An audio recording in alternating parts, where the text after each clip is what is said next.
Fucking the best one in Little Britain, right? Is the guy who goes into the library and asks for a book, and he's describing the book, and he keeps on reading. And he pirate memory games. Margaret. There's one where he goes into a dating agency and he's like, I'm looking for a woman named Linda Williams. You must have hair this long to here. And then like, Margaret, do we have a Linda Williams? And then they go through all this whole fucking thing, right? And by the end of it, he just goes, oh, she must also have one leg. And then he always says he doesn't want it, doesn't he? Yeah. Some of them are really good. And then you get like the woman who just was on the computer and just coughed on people. And that was the gag. Yeah. Or the old lady that pisses herself, yeah.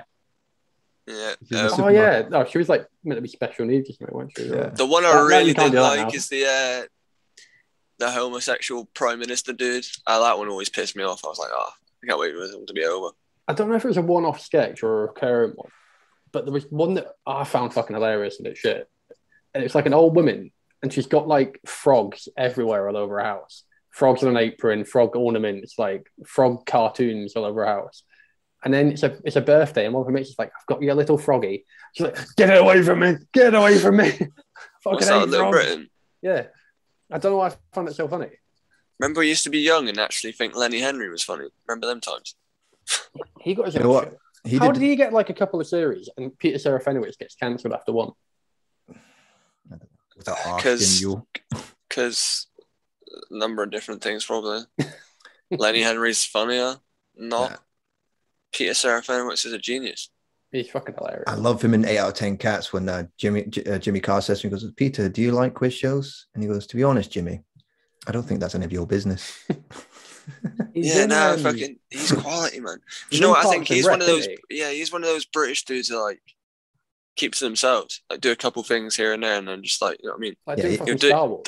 He did. He did not going on about it. He did Darth Maul, didn't he? Well, that's because he did the voice. He didn't actually play the guy. That's the only thing. Can you imagine Peter going around doing fucking kick because he's too backwards? big and fucking man. He's too hench. They need to bring Darth Maul back with his fucking spider legs. They will. Yeah, a little cameo. I don't know though, because the little cameo in Solo didn't go down well. Like it wasn't one of those. Because if you think about it, right, Luke's CGI shitty appearance in The Mandalorian got more attention than like the Solo Darth Maul appearance. No one talks about it really. Do you know what I mean? Yeah, but that's. I mean, the super nerds will, but like to the casuals, they're not going to be like, oh my god, Darth Maul's at the end of Solo. People probably don't remember. They're not even old enough to probably remember. You know what I mean? You've got to bear in mind though, like when Solo came out, it was competing against Deadpool 2 and fucking Avengers Infinity War. Solo flopped bad, man, and it was not even a good film. Coming from a Star Wars fan, Solo is shit. Oh, is it? I've never seen it. It's dog shit. I didn't bother. There's a lot of cliches and like they're trying to tie stuff up that they don't need to. Yeah, I mean, like it would have been cooler if it was just the story of like how he met Chewie, like just a simple story. Do you know what I mean? Yeah, just like a buddy cop movie. Just literally. None of this fucking side bullshit with the fucking. They should have just Mrs. They should have done Lethal Weapon, but just photoshopped. You know, Harrison Ford in fucking Chewbacca's face. I'd watch the shit out of that. Yeah, that's the thing as well. I couldn't like Chewbacca just putting a fucking gun in his mouth. Solo. You are crazy. I can take that guy seriously as Han Solo. He was just. Oh, you still need the guy doing the sound effects in the background. What was his name? What? Who was doing sound effects? Weapon. The guy who used to do all the voices, like the sound effects in that. Oh, the fucking cinema guy. Yeah. The voice guy. Don something. Nah, I can't. Richard Donner. No, the cinema voice guy. No, him, Don. His name was Don. Hang on. Yeah, he died in 2008. And then Inception just kind of set the tone for trailers after that. Every trailer starts with Yeah. Don. I missed the voiceover guy. Because the funny thing, I don't know. Back in the day, trailers had nothing to do with the actual film itself. Here's the script on this summer. This summer. The Earth is in danger. Two guys. Arnold Schwarzenegger. Keanu Reeves. Guns. Michael Winslow, that's what I'm thinking of. Michael Winslow. Yeah, he's the coloured guy. He used to do all like the sound effects in the background. No. Don't worry. I thought you'd know. You're a good Lethal Weapon fan, Dan. Yeah, but Michael Winslow. Really? Fuck no, I don't know who he is. Do you know what? I haven't really sat and watched any of the Lethal Weapons. The It's only director's in my cut. mind because you went on America's Got Talent as well, and that clip came up on my YouTube. Oh, Michael Winslow. Yeah, the black Yeah. guy. Yeah, I remember now. There we go. He did the fucking ping pong noises and all that. Yeah, There that's you it. go. He was See, a I Lethal knew it. Weapon. Yeah, When? I'm sure he was. Doing noises. I'm sure he was. Mate, Am I banging up the wrong tree here? I think you're banging up the wrong fucking forest, mate.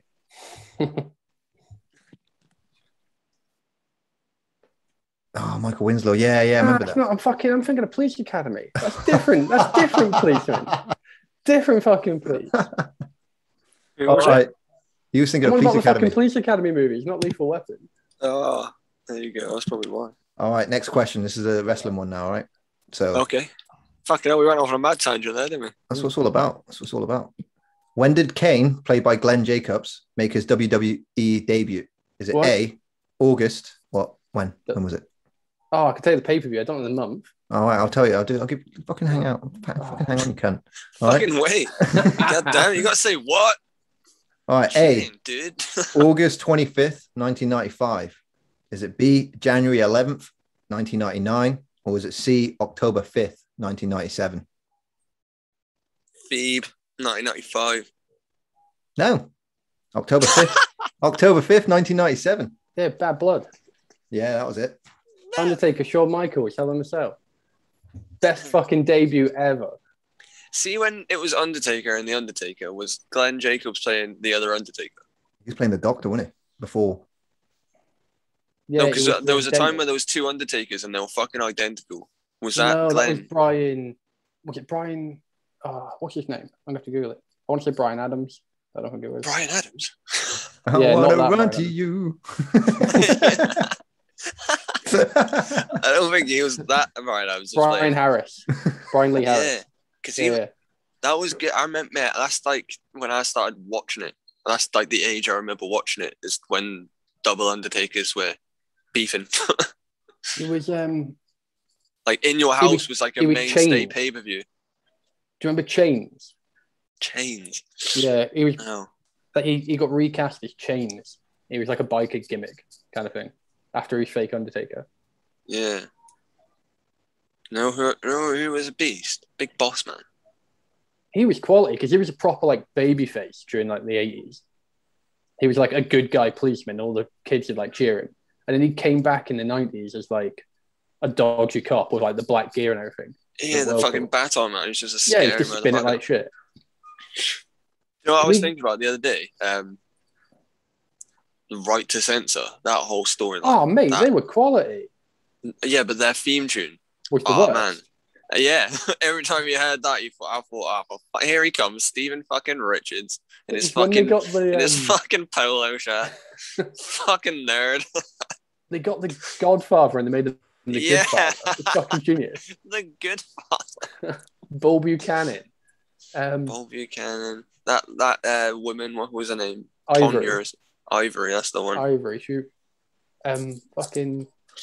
And I remember that whole storyline, man. It ended up at like Survive Series of SummerSlam in a mad tag team match. The Hardy Boys and Edge and Christian teamed up and shit. Just to fucking end the right to censor. Remember the Dudley Boys were going to join them at one point. The Dudley Boys got like the white shirt and ties on, and we're going to join them. And then no one saw it coming, but they put their asses through tables. Yeah. There was a whole charade just to get them through tables. Do you know what happened? No, this is a weird one actually. TNA in 2014, that whole year was fucking amazing. What year was that? Well, I know the year 2014, but It's when like Dixie Carter was trying to push EC3 and the Dudley Boys were trying to get Dixie for a table, but just couldn't was get that when hold they of done him the for big? ages. They done the big show in New York where they find the Bubba Ray finally put her through the table. Mhm. The whole fucking roster comes Yeah, mate, that whole year was fucking amazing. But decent. it's not even on the TNA website, right? You can't find that whole No. year anywhere. I can't find it.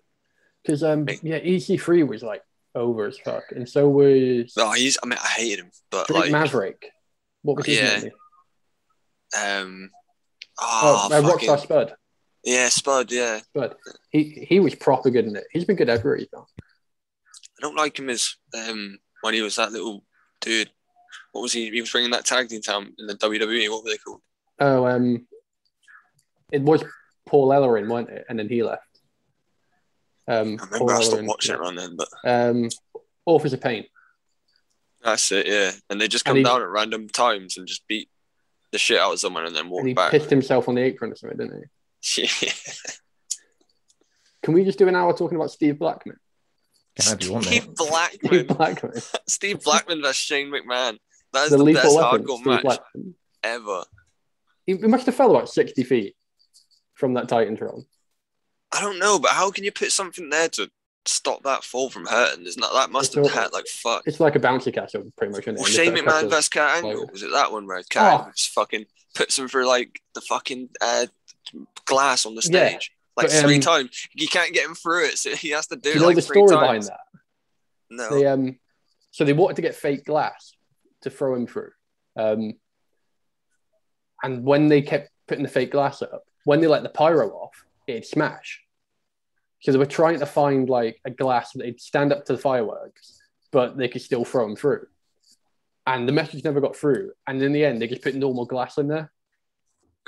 So when he can't get him through, and when he like dives through, he's actually he lands on his head like fucking 2 times, like boom on the dome of his head. He does like 2 flips when they try to throw him through, and then Kurt just throws him fucking face first. Oh man, it's ruthless. Through proper glass. It's mental. That match was great, and then he does like an angle slam off the top rope. Yeah, man. Kurt Angle should have done more. I miss all the hardcore shit, man. Remember fucking Kane versus Big Show versus Raven? Raven, I fucking loved Raven. I still love Raven. And the fucking Kane's driving the fucking caddy. He's got the referee on the back of the caddy. Do you know they nearly turned off all the power to WrestleMania doing that? Did they? So you know how Kane crashes or Raven crashes the golf cart into like the chain link fence? Yeah, they weren't meant to. They were meant to go like all the way around the arena, but one of them hits like a cable. And that's the main power supply to the generators for WrestleMania. All the TV would have went down if they'd have pulled out any further. Oh mate, that fucking hardcore match. Just there when Kane like leg drops at the end. Fucking when's Kane ever done a fucking leg drop? I know. Is he turned into Hulk Hogan for WrestleMania? Best storyline I remember is when Stone Cold got ran over. And he was out for months. He did it for The Rock. Yeah, he was out for months, right? But the storyline wasn't, it was just like bubbling. And then as soon as he come back, like he literally was walking through the back, just stunnering everyone. Literally. Just asking people questions and he just stunned them, even if they were innocent. Just stunnering everyone. So he come out to the ring. And I don't think it was for months. I think Triple H claimed it for a while. And then there wasn't, and then randomly Rikishi come out. Yeah, and then randomly Rikishi comes out like, I did it for The Rock. For The Rock. And The Rock's just looking at him like with his eyebrows, his eyes like wide open. You phone wearing fatty. Yeah. And then when the pay-per-view comes around that Stone Cold has to fight Rikishi, then he gets arrested at the end. It's just ridiculous, man. He's trying to run him over. He's trying to fucking run him. Yeah, he did, didn't he? What was it? Bad Man or something like that. Stream was. But that went into Rikishi. That went into the 6-man Hell in a Cell match. Armageddon. Do you remember that? That was fucking mental. Is that the same event? Was that like Batista and Randy Orton and shit? Nah, it was Stone Cold, The Rock, The Undertaker, Kurt Angle, Triple H, and Rikishi. Oh, yeah. And Rikishi gets thrown off the top of the cell into like the back of a truck or something. Like, fair play to the fat guy for falling off there. Yeah, man. He had a good year that year. Terms of like events and shit. He had a good push that year. Yeah, and then he brought fucking Haku back to be his tag team partner. Remember Haku? Yeah, Haku. Fucking hell. He's meant to be legitimately like the hardest man in wrestling, like in real life. He's a scary motherfucker though. Yeah. There's something about those fucking Hawaiian people, man. They're built different. It's like Max Holloway in the UFC. He's like skinny and like, but he's a fucking beast. Like, doesn't get rocked. Walks forward, just fucking. Sorry, I've just converted to UFC here. Is that no one watches that now? It's just me. I jump in and out of it. To be fair, I think I've been watching it consistently since like 2008, since I finished school. So people used to always talk about it. I was that guy who was like, yeah, that's for nerds, man. Like the commentator did my Joe Rogan's voice did my nothing for a while. Nah, I like Joe Rogan. Joe Rogan. Yeah, no, but he grew on me because I didn't realize he was a stoner and did his own podcast and shit, and just really took off from there, man. I love like the whole like, you know how people hate it when like the people dudes like grappling on the floor and shit. I love that shit. That's like when it gets proper technical. Yeah, that's like classical music to my eyes. So anyway, you got any more questions, Dan? I only got two more. Steve Blackman. Do you know he's a legitimate bounty hunter now? Is he? Yeah, he when he brought the WWE Network out, he filmed a trailer of him going around like bounty hunting people and pictures. Well, like a dog the bounty hunter kind of thing, not like a serial killer. Steve Blackman from WWE Action. I remember when I fucking busted my leg in year 9. And I just went through a stage of just staying at home and watching Dog the Bounty Hunter on Bravo. What happened to him? He was like everywhere. He was like massive. Yeah, he was. This was 2006, so this is like not even a year of him being like of the show coming out, and he was huge. And then after a while, I started to realize the host. I started even at that young age. I started questioning. I was like, "Is this even real? Is this scripted?" You know, because it was the same formula every episode. It'd be in the they make the guy that they're after the most dangerous person out there. And you think, oh shit, this could really go down. And every time they get there, he just some fat Hawaiian dude that they handcuff and sit him in the car, and he gives him a life lecture, and that's it. Yeah. Do you know what someone really told me that really fucked up my like TV viewing pleasure? Like for all reality shit, like TV shows is different because obviously that is drama and acting and shit, but like everything else. I think it was Dean's dad that was like, my brother's dad was like, yeah, like everything's fake. It's like it's scripted. See, when the cameras go off on Big Brother, like people are coming out the walls and shit and telling them not what to say for the next day, all this shit. Like none of it's what you think it is. Well, that's it. Because whenever you watched back in the day on E4, they used to do Big Brother live, so it was just literally. Yeah, but it was from like 12 to like. It was 5. muted all the time as well. You couldn't hear anything. They'd always say a name. They'd say a name, wouldn't they? And they'd have to have an airplane sound going over them. Oh yeah, the airplane noise. And then you realize just how fucking boring that show was. And it, that 1 hour segment you get, that's not nicely edited, nicely paced. A lot of work goes into that. Whereas just on its own raw footage, it's just fucking boring. Like, my mum used to stay up and fall asleep to that shit. I'd have to go down at like 4 a.m. and wake her up like, Mum. And then she'd have Big Brother live on the TV. Like, how weird would that be? Imagine being a contestant on that. People are watching you sleep. That's fucked up. But that's what she'd be doing. She'd be watching them sleeping herself to them sleeping. It's like some mad fucking weird. I remember Billy Connolly did a joke about it where he's like, people are sitting in a house watching people sitting in a house. The IQ level was plummeting. well done, Billy. Well done, Billy. Well done, Billy. Thanks, Billy. Cheers, Billy. Right. I've got two more questions. You never find out all this shit as well, because people sign NDAs and then like are gagged for life. They can't say anything about it. Yeah, true. Yeah, man, try to get hold of these Big Brother contestants to come on, because that's what our plan was originally from the start. Remember, we planned to get a Big Brother contestant on here, but trying to get hold of them, fucking impossible. And the one we nearly got on died. Really won't pick up. You reached the gift gaff voicemail. Gift gaff? She would have been in gift gaff, do you reckon? Nah, I don't know, a bit too soon. Yeah, too soon. Too soon, man. Too soon to be Nicky might have been.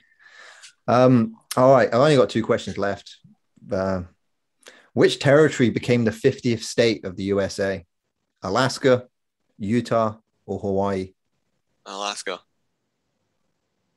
James? I was going to go Alaska. Yeah, no, it's Hawaii. Back in 1959, they did a referendum. 94.3% of residents voted in favor of statehood, with only 5% opposing it. Pretty big. So is that like, so see states and shit, right? This, I don't know if I'm being dumb right now, but like, is that kind of like Scotland, Ireland, Wales? Nah, it's different because with the United States, it's a republic. So they're all their own. It's almost like their own sovereign nation, but they are part of this collective. So how is Canada different? Because they're fucking connected. It's like Korea and South Korea. No. It's a different fucking. Obviously, not like the way it's controlled. But Canada's its own sovereign nation. Canada's connected to America. No, but it's part of the Commonwealth. It's different. And with South Korea, North Korea, well, that's just a fucking whole different thing as well. Yeah, no, that's different. That's just like the only comparison I was trying to make. Like South Vietnam and North Vietnam, like they're they connected. you know, I don't know too much about the history of it all, but from what I gather, it's kind of like the EU almost. It's like, oh, you still be your own sovereign nation, but be part of our little club and we'll give you financial aid sort of thing. You know? Yeah. So it was within Hawaii's best interest. Hawaii was already in bed with America anyway, all of the 20th century. But obviously it made sense to actually sign the paper under fucking Eisenhower, whoever was president at the time, to actually be officially part of the United States. And now you get to run yourself at state level, and then like anything above that, just like. And now apparently Hawaii is like the fattest state in America. Really? Yeah, the fattest fuck over there now. Imagine if your population is smaller and you're all big fat cunts, then the average will be pretty high. Yeah, I think Corby's got quite a bit of an obesity problem as well, isn't it? Isn't it like the average one at one point? Yeah, the average age in Corby is something like 56. Like the average mortality rate. I can see that. Oh wow. Yeah, the average age of death in Corby is 56. Like inside the town around them areas, like it's about a bit like not impoverished. Yeah, that's what I mean. Yeah, like kind of like that. You don't see it because the town's nice and beautiful, but in the background, it gets shittier and shittier as you go along. You know what I mean? Dane's home, fucking Startershire, Ecky, the whole of Ecky. No offense, Ecky, if anyone lives in. Do you know what makes me laugh about Corby is like it just looks grey. Every time I see like real estate photos of a house in Corby, I'm thinking, Jesus Christ, they photoshopped the fuck out of that. It's a bit Instagram. Well, we're talking about Stephen Fry earlier. He fronted the campaign, didn't he, to try and get Londoners to move up to Corby when they got the train station sorted. Yeah, that was it. It was what was it called, North Londonshire or something like that. That was the tagline. Yeah. Really? Yeah. They started calling it like North Londonshire because you get here in 50 minutes on the train. Yeah. And then everyone like lives around the village, around the town centre. Or I reckon you should just put all the Londoners in like the Ecky. Well, it made sense because you could, based on the price of living in London, you could sell a 1-bedroom apartment in London and get a 3-bedroom house in Great Oakley. Oh, yeah. Oh, yeah, mate, easy. I remember I was living in London. Here are fucking mental anyway. What's that? Yeah, and you're more likely house prices around here are fucking batshit. Yeah. Oh, yeah, no. I mean, my mum's house in 2001, 4-bedroom house, was £32,000. In 2008, she sold it for $95,000. We've been here to... No. Make 30 grand, isn't it? Say that again, sorry. Been here 2 years. We could make 30 grand in the last 2 years if we sold it. Don't do it, mate. 10 years, I'll do be it like $1 million. Do it and then put it all on red. That's my plan. Do it and invest in Oak Plant. We'll talk about that in a second. Keep that in the back burner because I've got one last question, all right? When was the first photograph taken? 1778, 1826, or 1883? 1826. Correct. Yeah. 1826. Yeah. So view from the window at Le Gras, taken by Joseph. Taken on what? A potato. Niebs. I can't even say that name properly. Nokia 3310. It's considered to be the first photograph. A man by the name of Louis Daguerre, who you don't need that shit. I don't even know why I wrote that shit down. Louis Daguerre. No. Yeah, we go way back. Louis Daguerre. He partnered with Niepce, went on to develop. All right, the questions are done now. So fucking, I'm getting high now, guys. I only went for that year because I remember there was another quiz and it was like, when was the first phone call? And I thought, that was that long ago. And it turned out to be like 50 years older than I thought it was. So everything's like, but then if you tell me something's 10 years ago, I think it's in the 90s or like 2000s. Yeah, but you could say something from like 10 years ago and like you wouldn't believe it. I'm trying to I can't even think of something. 10 years ago it was 2011. Nicky does, every time Nicky gets a new school year, he puts up what was number one for the year when these kids were born that are going into year 7. Oh, like songs. Oh, mate, it made you feel so old. Well, I was chatting to some guy in the gym today. I went to college with him. And I just said to him, I was like, mate, we left college 10 years ago. And he was pissing in the urinal. He just looked over his shoulder and went, really? I was like, yeah, mate. I left college in 2010. I dropped out of 2 colleges before that. That shows my age. Fucking mad. It wasn't until the 3rd college I actually passed all the shit I was meant to pass, but like still, I did it. Yeah. Fair play, man. Didn't you go to college with Rotter? Wasn't that in Compass? Well, I originally went to normal college to do a fucking apprenticeship in carpentry, but it got to the Christmas time and I was like, do you know what? My heart is not in this fuckwood. So I dropped out of that. And then I went to the second college, did my maths, got that up to a fucking C, so I could like progress in life instead of having an F. Because I literally see with my exams, I'm literally not proud to admit this. Cause I don't think I ever have admitted this, but I dogged the majority of my exams and I was high in like history and maths. And this is when I discovered weed. So and Miss Darling woke me up at the end of the history exam and she was like, how'd you do, Sean? I was just like, had a swastika on the front of my exam. I was like, you know what, miss? I don't think I did what was her very name well. again? Say her name again. Miss Darling. Didn't she look like the fucking monkey from Planet of the Apes? She was sound. I got unwelded by her. But she's the one. Remember, she didn't have a TV. She didn't have a TV. She fucking hated me, man. She used to get hated me as well. For that. She fucking hated both of us. We fucking ruined that woman's life, and I just ruined it now. But it's not like this is the thing. It's not like we meant to. It's just the way we fucked about. It's just hard to explain. 15. It's like we were 15. We didn't want to learn about Irish independence. I don't give a fuck. I really wanted to do history at A level, and then I remember the groups were just shit. You had history, sports, and maths were all in the same block, and it's like I want to do all three of them. That's the thing. I really like history, but the way they taught it, I don't know if I was just a rebellious youth. I just wasn't into it. You know what I mean? It wasn't even that. Look, I think how many teachers at that school really inspired you? I mean, I could probably, at a push, I'd say 3. There were 3 teachers, and not consistently inspired me. 2, actually. But there were certain moments. You get the occasional substitute teacher, you get the occasional part-timer that was just a fucking amazing teacher. They just loved what they did. And they would say some things, or they'd do. This will make you laugh, right? But Dr. Booth, remember him? The old guy looked like fucking. He used to sharpen your pencil with his penis. You cut out. This next segment is called "Finish James's Sentence." Yeah, the only thing I remember about Dr. Booth was when he had a pencil that he sharpened, he came around with a fucking knife. He looked He looked like. Now you say that, I do remember him. He looked like Richard Attenborough, and he wore a waistcoat, didn't he? Yeah. He looked like the first Dumbledore. Actually, 3 teachers inspire me now. I'm thinking about it more. Well, let me tell you the story about Dr. Booth, because apparently he was a bit. I don't know. There was a kid at school who said he was a bit of a bad guy. Nonce. Yeah, there we go, nonce. Allegedly. I couldn't believe it. I couldn't accept. Well, you were saying bad guy. One coming. Bad guy. He was a bad guy. But all right, I'm gonna cut that out because I'm gonna fucking fuck everything up I say. It'll contradict. I'm gonna cut it out because it's gonna contradict what I'm gonna say about this man. Yeah, we can't go around calling teachers nonces. I can't be like, he's a nonce and then be like, he was an inspiring nonce. Exactly. Yeah, but, exactly. You're like, but yeah, you're like, he inspired me, but he was also a pedophile. He inspired me to want to touch kids. He inspired me inside and out. How the fucking sharpening his pencils with penises makes sense. It was this man. It's like a recreation on Channel 5. It's black and white. You don't get the headshot. You just get the guy sharpening the pencil. Yeah.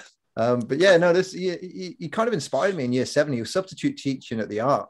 Our teacher didn't show up, so Dr. Booth filled in for the day, and he started talking about fucking aliens in Area 51. And I'm like 11 years old at the time. And this is the kind of conversation that appealed to me. I was like, oh, fuck yeah, Area 51. And we're just chatting away and all that. And I'm like, those sorts of teachers just fucking. Well, not that guy. He's a nonce. But yeah, we need to move on to another teacher now. All right, I'll name one that inspired me or was just cool as fuck. Mr. Bond, obviously. Yeah, he was sound. He was cool as fuck. I was well happy we had him as a form teacher. Oh mate, he went through. It made life so easy. He went through some hard shit as well because he was a shagger as well. He had a brain tumor. He got it taken out and all that, but he openly told us in year 8 about his brain tumor. It was fucking graphic. Yeah, man. I remember he was our form tutor, man. He was dope as fuck. He told the story at length about how, I don't know if this was the operation itself or it was operation before, but he was just talking about like waking up with the big fucking nose catheter on and all that. Just in gruesome detail, but it was a fascinating story. I was like, fucking hell, this man's telling us his ordeal. he was a very funny color for a Caucasian man. Mm. Yeah, He was like orange. poo-stained. Like jaundice, wasn't it? We lost you. Yeah, it was like orange, really deep wrinkles, and looked like the Thing. You look like an old NPC. He just stayed that age forever. Yeah, it looked like an Oblivion NPC trying to sell you something. You look like Jared Leto at the end of Mr. Nobody. You look like you look like the guy. It looks like Zombie Bill Murray in Zombieland. Yeah. Any regrets, Garfield? Teaching that form class in year 70. No, when did we have him in year 9 to 11? Yeah, I just remember back in it. We had like 10 and 11, didn't we? Yeah.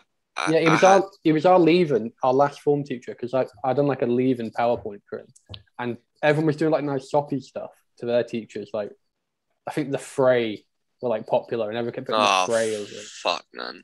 And I just photoshopped I think me and Elliot Campbell, we just photoshopped his head onto a load of different characters, and then put like theme music to it. But when Miss Marks put it onto her laptop, she didn't take any of the sounds with it. It was just his pictures.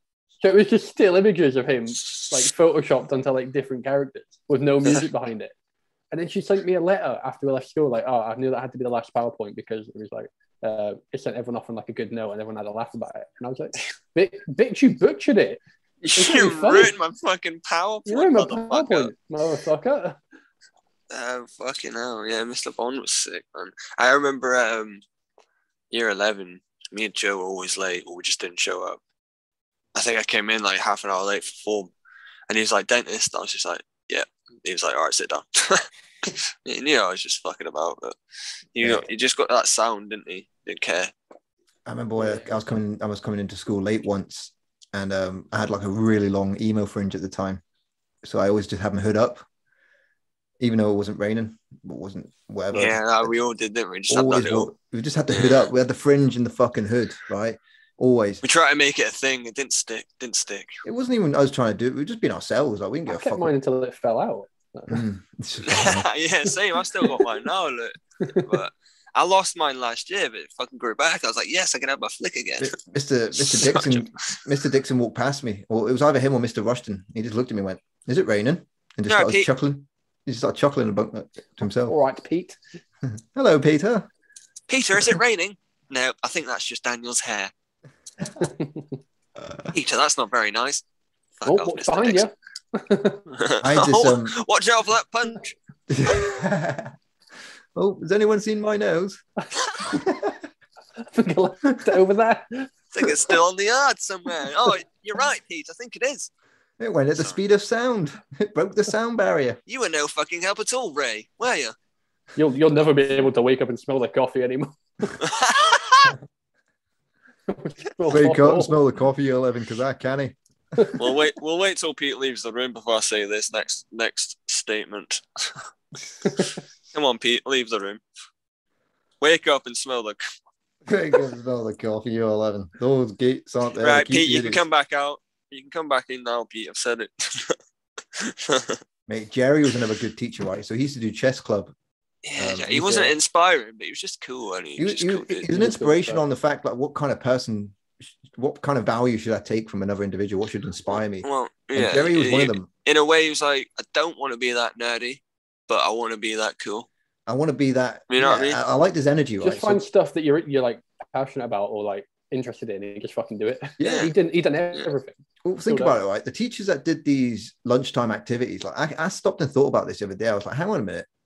Imagine working 8 hours, 9 hours a day, right? And your lunch break is being dedicated to a fucking extracurricular activity. Like, that's dedication. And Jerry did that shit with chess club. Yeah, man. We go do chess club, and, you know, he was just real fucking sound. I remember playing him once, and he kicked my ass. But he even said to me, he was like, fucking hell, mate, that you gave me a run for my money there. First rule about chess club: don't tell anyone you're in chess club. Yeah, that is. Don't tell anyone you're in chess club. Going on about lunchtime classes, the coolest teacher I had was Mr. Haig. I don't know if you guys know him. He was like just a part-time teacher when we were there. Proper old guy. And he only taught chemistry. And he would only teach it at the times that he told the school he was available to teach it. Shit. So we had to do like 3 chemistry lessons a week, and we had like Monday, like Thursday, and then he said the only other time he could do was Wednesday lunchtime, and the school were like, "Oh, right, okay, that's fine." So he'd just come in on a Wednesday lunchtime, teach us for an hour, and then leave. That was his day. Nice. And he's retired like 4 times as well. And every time he retires, apparently there's a big party, he gets loads of leaving gifts. Then he comes back like a year later, and he's like, "I'm back. Oh, I'm retiring again," and then he gets gifts again. But he done like a barbecue and stuff for us. I think we've done like 2 different barbecues. He's invited everyone around, and we like had drinks and that around his house. Like if other doctors done, teachers, invited you probably wouldn't go around there. But I remember doing a design and tech where you do the soldering, and we had this Australian teacher for like 1 year, and I didn't care. What was his name? I can't remember, but I didn't care for that particular lesson, and I just not long watched Terminator 2, so I liked melting the soldering because it looked like the T1000. Yeah. You know what I mean? So I just kept doing it, like, oh yeah, fuck yeah, it's awesome, just being fascinated by melting it, and I'd melted so much of it, and the teacher walks up to me, he's Australian, he's like, "That there is a wise mind." That's a fucking wise mind. Good time, mate. I don't think a lot of like the tech stuff, because it was like a tech college when we were there. I don't think a lot of it. Fucking hated textiles and Miss March. They never gave you any real life examples of when it could be used. I just wanted to get that. They just said, like, "Here's your project. Get it on my wrist." And Mate, it took me 3 months to make a fucking hat. Like, mate, I should have been learning about politics in that 3 months, not making a hat. Are you fucking kidding me? Making a fucking scarf. All our shit's exported from other countries. Making a scarf in July. What were we doing? Making scarves in the summer. Yeah, but none of it was like real life examples of when it come in handy. It was just like, this is your project. You do that, and then you move on to your next one. What are we doing? World War II times, rationing, fucking. Yeah. It's like, what the fuck are we doing here? Well, we've done school. With Newton, we did Victorian Day in year 5. I remember that. We probably did the same things. I dressed up as the Queen. Honestly, I did. I had fucking tights on and everything. I got bullied that day. Yeah, you did. I remember I refused to wear tights in like year 4 when they done like a dress up day. Well, I fucking didn't. And I fucking won't be wearing tights again, let me tell you. There was a picture. It was like everyone was dressed as like, it must have been like Edwardian or Victorian or something like that. Everyone's dressed in like these weird shorts and like tights, and there's just me in my PE shorts on the end because I refused to wear tights. Just in, like, remember in Studful we had that fucking Roman day, and, like the whole school was set up as like a little fucking Roman thing. Yeah, and there was like Roman guards strutting about in the like schoolyard bit, telling us what to do and shit. Weird. No. Yeah. What else, man? I'm sure we were in the same class in Studful as well. Yeah, we were. Did we have Miss Rose in year 6? Yeah. Yeah. We were in the same class the whole way through school. Yeah, I couldn't get rid of him. I am. Lack of trying. When we were doing Victorian Day, so there was this one bit. I remember this vague. I remember this quite well. Don't remind me of Victoria. It just reminds me of wearing tights all fucking. All right, I'll keep this quick. Everyone wear tights and let's pretend to be poor. But after lunch, right? Everyone had to stay in character. Even the teachers were really cunty on this particular day because they were allowed to. They were meant to be Victorian teachers. And there was this one bit where this whole setup happened, but we didn't know it was a setup. And we're 10 years old, so we're kind of like, that's quite frightening.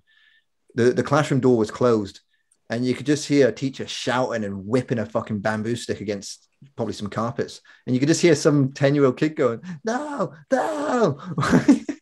And we're just all like, what the fuck is going on out there? And then we all found out it was just a setup because when we were in year 6, one of the teachers like, "Who wants to be the kid that screams?" Oh, yeah, it's like a fucking ad, man. Nah, that's not what they told you. Yeah, but the other year, he's actually whipping fucking kids. He was in the office getting his fucking ass kicked. It was Dr. Booth. Yeah, it was Dr. Booth fucking him in the ass. Well, Mr. Man Daz is in the corner and smoking a joint like, "Yes, Booth. No more clay. No more clay. No more clay. Eat that crud, you little bitch." Oh, Grant, mate. He was an ugly motherfucker. He was. He was only there for a year, wasn't he? Grant Overy. Yeah, he was only there for a year. Is that his name? Ogley? I don't know what his last name is. It was Overy. Yeah, it was definitely Overy. I would remember that. I think it's ironic because he didn't come from an ovary. That's what makes it funny. He came from a tube. He came from a fucking spaceship. He just appeared. Someone clicked their fingers and he was like, Mate, he was in year 7. Yeah, he's just like, where am I? Oh, I'm getting my ass kicked. Eat Why's the my head fucking so clay. big? Why is my head Then so after big? he disappeared again. That was like the guy's Yeah, he was only He was, there on year X- 7. he was an X-Men with amnesia. He couldn't remember his power. Mate, what was that? I don't know, but he got really badly bullied, and I feel sorry for him because he was just one irregular, ugly motherfucker. I don't really remember him. I think I had him in like maths. I had him in tech. Like, if you shaved his head, he would look like fucking Phobos, one of the moons of Mars. It's just a captured asteroid. oh dear. Looked like a bowling ball. Yeah, he looked like a beaten up potato. Not even a potato, a beaten up one. Normal potatoes are a lot more just a potato that's had its ass kicked. Just that's what Grant Overy looks like. Potato has been made to eat clay. He looked like a non-edible apple. You know those like apples those apples you cook with? You look like one of those. You just look like an asshole. I don't know. Was he 7? You know what I mean? You know How old were we? Like 12 years old? I think he was actually a nice guy, though. Deep down. 12-year-olds don't have the right to bully anyone. But here's the thing. Little right? pubescent little wankers, all of them. You we know were, what? you know what I mean? And I feel terrible now because Grant was actually a really nice guy, wasn't he? There was that he never really did anything to upset me. He was actually kind of sound well. I've seen the fucking despair in your eyes. You're like, do you know what? Grant's actually a really nice guy. It just seemed like the fucking realization in your brain, like, yeah, I was a bit cunt. I know. I actually like this guy, and I was an asshole to him. Like, where do I find his number? The last time I spoke to that guy, I was walking through Pikesley shops, and he just. I was like, "Hey, Grant." He goes, "Oh, hello, Daniel. How are you?" You know, and he's just proper sound, and here I am, just. You look like a fucking cooking apple. You look like Phobos, huh? You look like a potato that's on its ass kicked. Fuck you, Grant. Oh. But yeah, I'm glad you're doing well. See you next year. Come on the podcast, Grant. No, I won't. You know, let me say sorry to your face. I'll see you in the podcast, guys. I don't say I approve of it. Yeah, no, I'll get messages off loads of Grant's mates now. Like, fucking Grant's trying to get hold of you. Loads of people message me like, I fucking hate that guy. I can't remember why. Grant's best friend's a wizard. He's putting a curse on you. Like, careful, he's a snake. Oh, mate, read out your messages. Yeah, tell us about the witch. Oh, let's have a 2-minute intermission while I make a coffee. All right, and then I'll start going into that because I was trying to put it behind me, you know.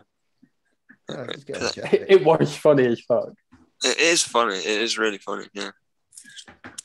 I mean, I can say hand on heart, I've never received tarot cards as a message. It was so funny. Neither have I. That's the first time. Yeah. Why is it always poor working class people that are psychics? I don't know, but it's always. This is going to be from the future, right? Before we even go into. It's just going to be me that gets the fucking brunt end of the shit. And I'm just going to get the inbox like, you motherfucker. Dan said this, but you're a prick. Like, well, what the fuck, dude? I was trying to split it up. You know, here's the thing as well. Yeah, I was in Alicante, right? And my uncle was just chaperoning me around these fucking shit pubs in Spain. And there's this one woman that worked at a bar that claimed to be a psychic. And I just told her about my girlfriend and all that. And then I walked away to have a cigarette with some random dude because I was fucking bored shitless by this point. I just wanted to go home. And I come back, my uncle's like crying and all that because apparently this lady that at the bar is psychic was telling him all about just saying names. And he just, oh, yeah. And then she came up to me and she just put her hand on my shoulder and said, if you stay with her, you'll have 3. Because I told her I had a girlfriend like 15 minutes prior. You have 3? What? Just 3? I don't know. 3. I don't know. But here's what makes me laugh. Strikes. If she was really psychic, yeah, 3. Yeah, she even predicted the strike. Holy shit! You think she's talking Psychics shit, but she knew all about the fucking dingleberry. Dingleberry.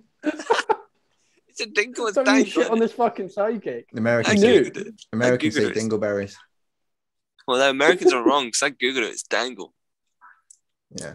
But it made me laugh because I'm thinking, right, if you were really psychic, you wouldn't be working at a fucking pub in Alicante. You'd be, or La Marinas, where the poor people went. Alicante was actually quite.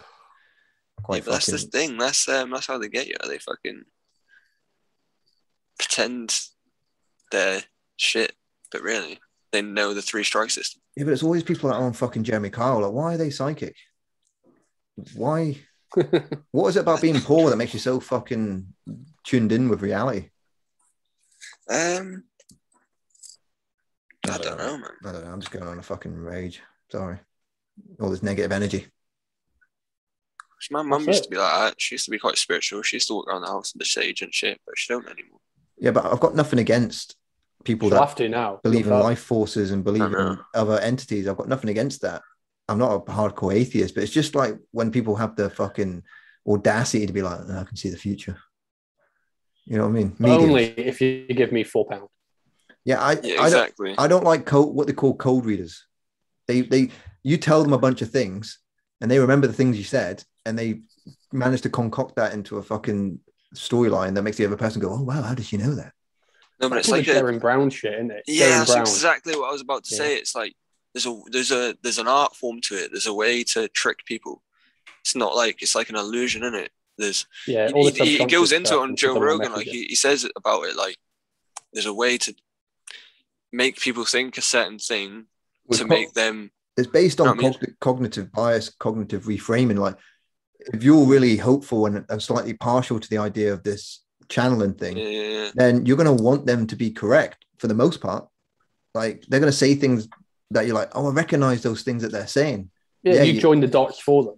Yeah, you join the dots because of wishful thinking, because, you know, it gives you peace of mind. It's almost like a form of existential nihilism where on a subconscious level, you don't really believe in it, but consciously you entertain it because it just makes life that little bit easier. Yeah. And he says words, or he makes them believe things before, right? Some people are better than others. There'll obviously be people who are fucking psychology masterminds that make a good living off of it. But I'm not about those low-level fucks that work in a pub in Alicante. You cut out a little bit, and all I heard was nihilism. And I was thinking, well, that's people who can't see the future, the past, or the present. Sure. Well, there's two types of nihilism. So, I mean, probably more than that, but I only know of two. So you've got existential nihilism, which is like BoJack Horseman. It's you accept that you're in this fucking reality. You don't know why you're here. So it's really down to you to kind of figure out what belief systems work for you to best navigate this reality, right? So it's kind of hopeful nihilism. And then you've got cosmic nihilism, which is like Rick Sanchez style, where it's like you just get fucking wasted. You're in a constant state of despair, but at the same time, you know you're smart, but you constantly live in despair. You've got Niall Grahamism, where you can't see fuck all. Yeah. You just make I can't see fuck all, but I can fucking dunk a fucking basketball. Yeah. Nihilism. That's called nihilism. Niall Grahamism. Yeah. Niall Geddism. Niall Geddism. Yeah, so Niall Geddism is basically you overcome unfortunate circumstances that are outside of your control, but you make the best of it by joining the Paralympics in a sport that your country's not very good at. By when the medical woman says, "Can you see this?" You say, "No." You better get in the Paralympics, then, boy. Tonight till you die, brother. So Niall Geddism consists of going to school and not telling people that you're blind and just going through the whole module without saying a peep. Yeah. And you'll become just instantly pretend that I can see. Why does Niall keep bumping into walls? We don't know. Why does Niall keep tapping the same word on his word processor? Why does Niall keep bumping into walls, but he can dunk in the school hoop? What the fuck? It's like he actually does. He is actually a Jedi, and I'll tell you how.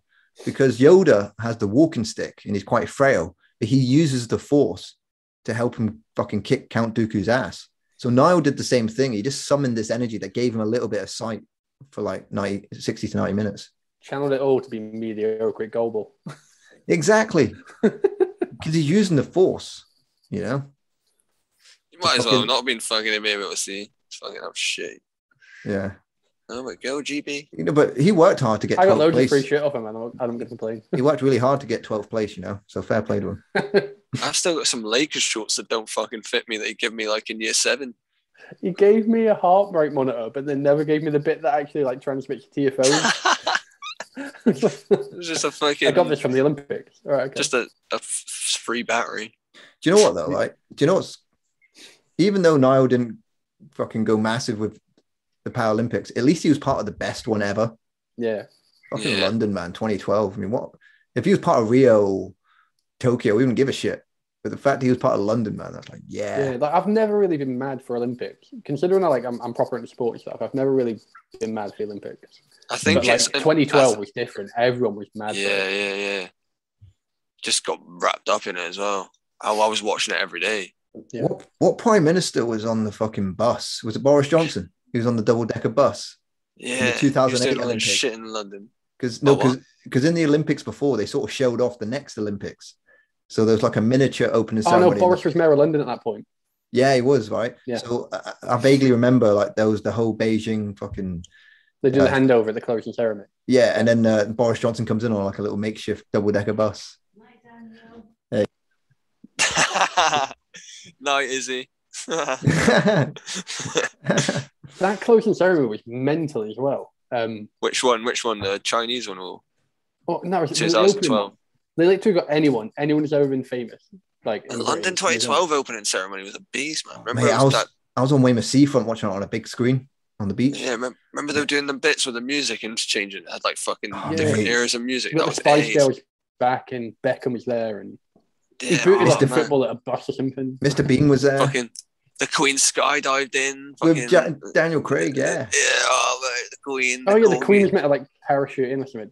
Oh no, I mean she did. That was the Queen, bro. She does her own stunts apparently. Yeah, that wasn't a stunt double. Nah. I won't have anyone tell me otherwise. Danny Boyle directed it. Oh, everything in Danny Boyle won a shitload of awards for it as well, didn't he? Yeah. I mean, he's coming off the back of Slumdog Millionaire anyway, wasn't he? Never rated that film. I think it's shit. Anyway, it's all right for what it is. You know what I mean? It's boring. It's flat. There's one film. I like the premise, the fact that he is so negative through negative association. He knows the answer to every single question because of something that happened in his life. It's great from a narrative perspective. I like the structure of it. I mean, I already kind of said this in a previous Nile podcast. We talk about the 4 stages of interaction, and I was explaining to James what phases in the Big Brother house you see that unfold, and it happens in relationships as well. And then we started talking about Z-listers, Z-listers. Like there was a new D-lister used to be the bottom of the barrel, but because of reality TV, they then come out with Z-lister, Z-lister. Yeah, we just see like Z-listers that gradually work their way up. Russell Brand used to be a Z-lister. Now look at him. Yeah, now look at him. Yeah, just like Tom, Dick, and Harry, you got forced onto TV or got forced into your fucking TV screen. He was a producer originally, wasn't he? What, and they did a bit for MTV. Got fired because he dressed up as Osama bin Laden. Not long after 9/11. Yeah. Not long after 9/11, he dressed up as Osama bin Laden. I'm not surprised. Yeah. He must fucking regret that now. Fuck me. Shit back then was a bit dodgy, wasn't it? You couldn't be doing that shit. Dressing up as Taliban. He got cancelled. Who was it he done it with? With Jonathan Ross. Jonathan when he Ross. did the prank on the radio. Oh yeah, with the guy who played Manuel in Fawlty Towers. Yeah. And I watched that and I was like, I don't think I found it funny. I was just like, oh no. Wasn't that funny? Yeah, it was just a bit like I shagged your daughter and all that. I was like, oh fuck. Like it wasn't really like a big name, granddaughter or something like that. But it was a bit of a national treasure, wasn't he? Anyone who was in Fawlty Towers was a bit of a national treasure. Yeah. He's a some guy, isn't he? Like, what's his name? His real name? I don't know for sure, but Andy something, wasn't it? Or maybe not Andy. I'm not sure. National treasure. We can't even think of the guy's fucking name. Yeah, he can't be that. Manuel from Fawlty Towers. Yeah, Manuel from Fawlty Towers. Yeah. Fuck me.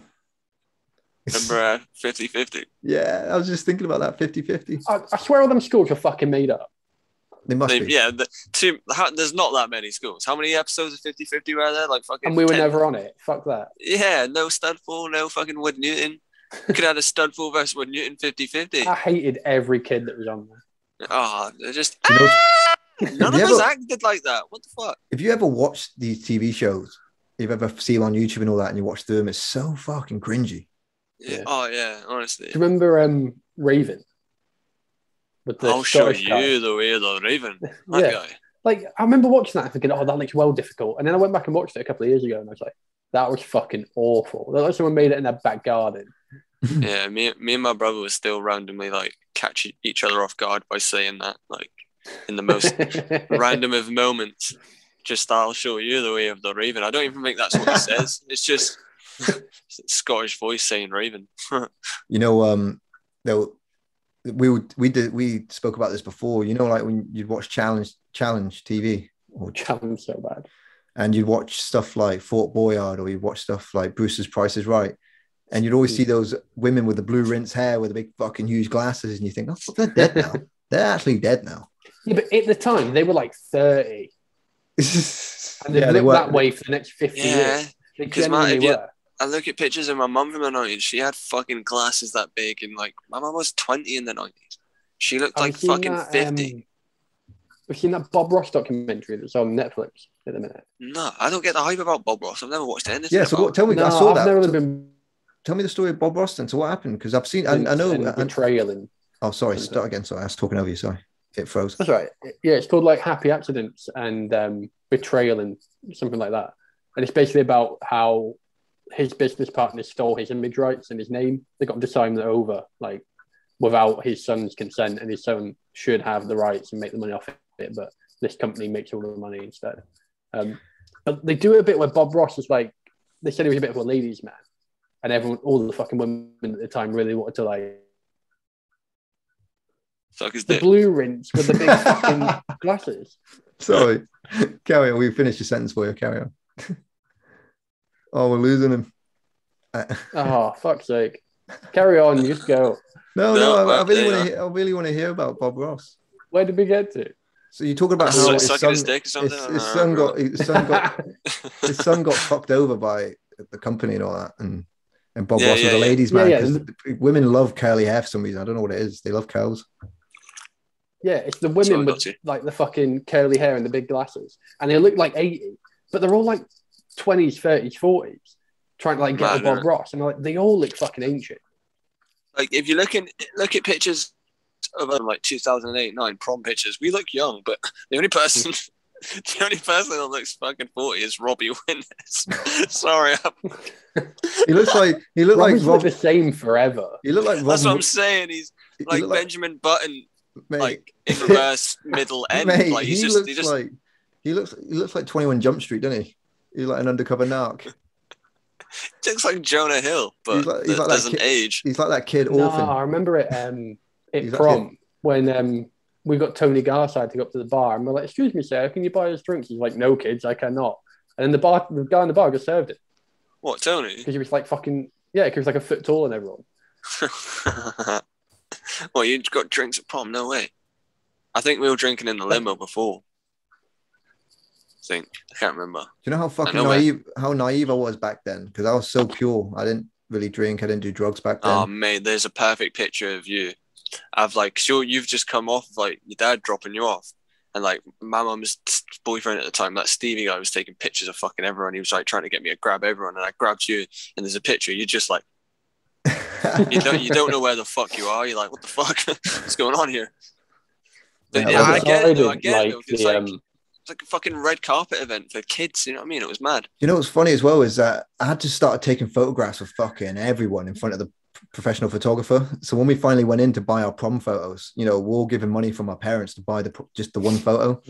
And then the photographer's like, so you're the one that's in all the photos. And I look down, there's fucking loads. I'm in fucking half the photos. One of them's like me and Joe Barr just shaking hands, looking dead serious, like. Nicky done that when we went to France. He like photobombed every single group photo that was going on. So you've got like a photo of like 20 girls. All the girls are going to get a picture of it, and Nicky's in the background like that in all of them. Yes, man. I want to start making a photobomb a thing. Like, just need to start photobombing everyone. That was massive. Photobombing was like amazing. Sucking people's dicks. I love this new game. Finish James's sentence. It's just turned into. We should say some like make him say racial slurs. Like James, Jesus, you can't be on the podcast saying shit like that. I hate Hispanics. James, come on. Yeah, there was. This was kind of like related to the photobombing thing you were saying. So I used to watch a lot of BBC Three back when I had Sky Plus, and that was one of the 3 channels. Remember, hold on, before you start your story, sorry. Remember the documentary Our War on BBC Three? Vaguely. Yeah, that was pretty good, man. What was that? It was like it's like a documentary like with people in Afghanistan, but it was all like people like our age, like 18, 19, 20 at the time. And it was just like from their perspective, it was pretty cool. And like it was when IEDs were like massive in the media and shit. Like you always had like a fucking 20-year-old at the front with a fucking metal detector. Like it was brutal, man. It was good. It was fucking interesting to watch. I remember there was a TV show about like these gay, fucking literally gay Arabian princes that just came. Yeah. They came to the UK, and that one of them just started making out with some other dude. And I'm like, and obviously how frowned upon it is in their culture. I'm thinking, fucking hell, that must take some real fucking. BBC Three had some fucking. Why did that like stop existing? It's like they were just losing money. Yeah, BBC Three was like one of the only TV channels I could get my fucking Freeview tuned into. BBC I used to watch it. That's the only thing I could watch with like good signal on it. BBC Three was just next level. That's where they fucked up, was getting rid of BBC Three. I know they kind of kept it, but it was. They put it online, didn't they? Yeah, online. It's not the same. And there's one. Snog, Marry, Avoid. Yeah, I fucking love rewatching that. Oh man, that's tragic. Proper car crash TV. What was that about? Oh, mate, it's that you'd get someone off the like they'd sign up to the show obviously, and they'd like be plastered in makeup, and they'd go into the booth, and they'd get people off the street to see a picture of them, and they'd snog, marry, or avoid them. And the majority of people would be like, yeah, avoid her. She looks like a fucking woman in drag. All this shit. And then they'd get a makeover, come back, and then everyone wants to magic like snog or marry them. Oh, I remember now. Nah, you're missing out. They had to interact with a robot the entire time. Oh, yeah. The little robot machine that had banners. There's a thing called Pod. Yeah, Pod. Oh, yeah, shit. Yeah. I totally skipped fucking. But they got like people that were full on like goths or like ravers or something like that, and then they like make under them. Yeah, but the thing is, they'd only dress up like that on the weekend. Like, there's no walkabout on a day-to-day basis. Like, obviously, they're just playing up to the cameras. That must have been fake as shit. Oh, definitely. That goes back to my thing: is everything's fucking fake. Like, do you remember Channel 4? It was either Channel 4 or Channel 5 that did the it was like where people had something wrong with them, their penis or their vagina, or they had a fucking prolapsed arsehole. They had something embarrassing bodies. Embarrassing bodies, that was it. He's fucking skint now, isn't he? Is he? Is he? Yeah, he's lost all his money. He's getting sued because he put a tweet out that was slagging off like an Irish MP, and she's suing him for like libel. He used to be on like 8 out of 10 cats and shit. I think sucking dick. Yeah, and he used to be on 8 out of 10 cats all the fucking time. I remember when Michael Jackson died, and Uri Geller sort of cashed in on that, being acquainted with him. You know, there was a few like people that just came out of nowhere. What was the other guy? David Guest. David Guest. He was on Celebrity Big Brother. Yeah, that's a great story. Right, remind me to tell you. Yeah. Right, well, we'll get when to he was like, the second. woman thinks he's. Oh wait. Dead. Yeah. Wait for it, because that's a whole fucking can of worms. Dead. That's a can of worms. That's a fucking story in itself. There's multiple stories attached to that story, but David Guest just came out of fucking nowhere, and he was doing like these, because everything was Michael Jackson for weeks after he died, and I was loving it because I kind of liked his music at the time. And there was all these new songs I've been introduced to that I never heard of, like, you know, Dirty Diana and all that. But yeah, David Guest was like on a TV show doing his countdown of top greatest Michael Jackson songs. And then Uri Geller also tried cashing in on it. And he was on 8 out of 10 cats. And obviously, if you don't know who Uri Geller is, he's the guy that can bend the spoons and claim to be fucking psychic or something, right? He's on I'm a Celebrity. That's what he's famous for. Well, yeah, he was on the Jay Leno show. He was on what was that late night show called back in the 70s? He was on that, and the host of that show brought in Letterman. It might have been Letterman. Let's say it was Letterman, right? And Letterman brought in this big figure, a bit like Darren Brown at the time, who just outed all these charlatans, and he got Letterman to fuck with Uri Geller. It was amazing. I'm not even going to tell you what happens. Just Google it, YouTube it. It's cringy and funny at the same time because Uri Geller gets stitched the fuck up. And his name is funny, Uri Geller. So he went on 8 out of 10 cats, and they were just ripping into him. They were fucking ripping into him. It was a great episode because he deserves it. He deserves it. People like that do though. All right, so David Guest, yes, he was on Celebrity Big Brother, and there was news that David Bowie had died, and they're like, "Oh my God, David's dead." and they thought David Guest was dead. And he actually died 6 months later. That's what's crazy He about was sleeping in the next room, wasn't it? And they all Sucking his dick. fuck me. Yeah. He was sleeping in the room next door, and they all thought he was fucking dead in the other room. No, it was crazy. I hadn't watched that series, but I watched the clip on YouTube recently, and I was fucking howling. It was fucking just the shit it caused in the house. Everyone was like, "Oh my god, David's dead." It was unnecessary shit because the girl clearly knew, the one that was kicking off, she clearly knew that they weren't saying that David Guest was dead. Oh yeah, she didn't. But I'm sure she got put in the diary room to like cause shit though. Sure, that was like a little stupid task. Yeah, she was told. But she just chose. Yeah, she chose to choose David Bowie's news of him dying, but not say his second name. Obviously, then that's what caused the shit. I don't know, but it was fucking. And like I said, David Guest actually died 6 months later of pneumonia. Are we going to touch on Dread before we cut off? Dread. Because I'm fucking glad you made me watch it. Oh yeah. Oh yeah, sweet. I'm sorry, I said I was At least we got a fucking. I'm sorry, I said I was going to kill you if you didn't like it. The first 10 minutes, I thought, I'm going to take the fucking beating. I'm going to get my ass kicked because it's fucking awful. First 10 minutes is one of my favorite parts of the film. Yeah, that first opening scene is fucking. I think that's what hooked me like from the start. And then the rest of the film is just a fucking pleasure to watch, man. I don't know. I thought, see, when this he's just composing himself. He's getting his words. Continue. Yeah, you see, when they start off about Metro City, I thought it's going to be like all over the fucking shop and shit. But then when they localize it in palm trees, or whatever it's called, palm trees. Peach trees. Peach trees. Peach trees, sorry. Yeah. When they kept it all contained in there, I thought, now it's really fucking cool now. Do you know what I heard it at the time as well? Because didn't the Raid come out at the same time? Like similar. The Raid came out a year before. Was that a similar thing? But what else killed it? What killed Dread was that 3D was big at the time because of Avatar, and it was really badly marketed. It basically wasn't being put out there. Hardly anyone knew about it, and you had to watch it in 3D. It was impossible to find it in 2D. Yeah, I would never have fucking watched it if you'd never like fucking made us watch it that night. Yeah. That's the thing. Have you watched it in 3D?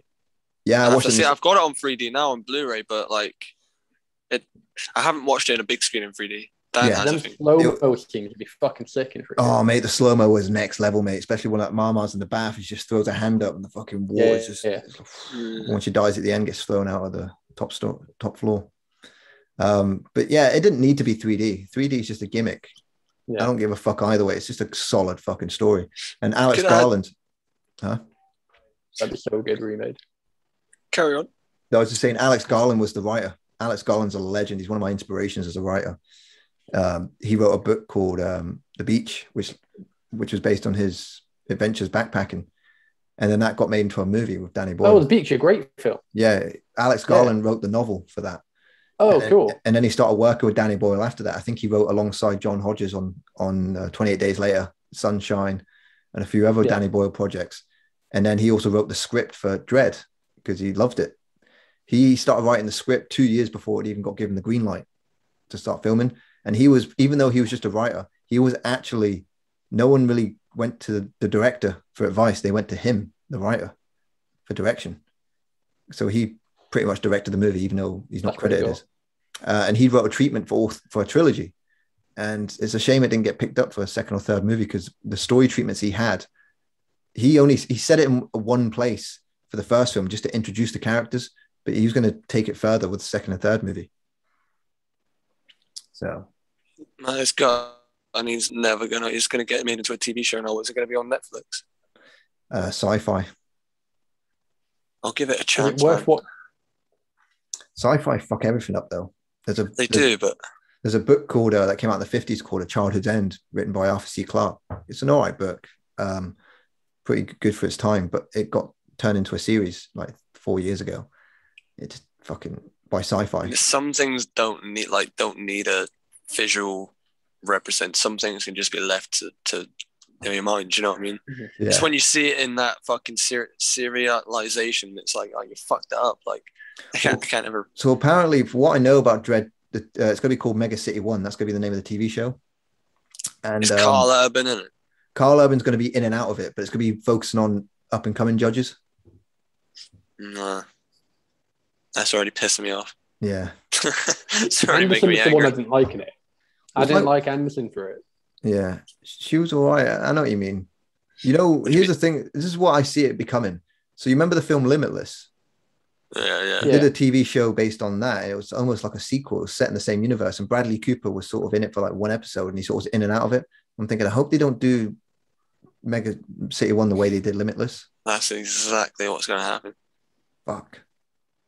I don't know, man. Well, I'll give it a chance. I don't want to judge it, but now that TV shows have become such a big thing now with streaming, they have to get it right. What are you going to say, James? James? What were you going to say? Films to be... Oh, don't just carry on. It keeps going now, man. You two carry on. Come on, we care about you, mate. Yeah, because as weird as it sounds to watch something like that and say I like it based in reality.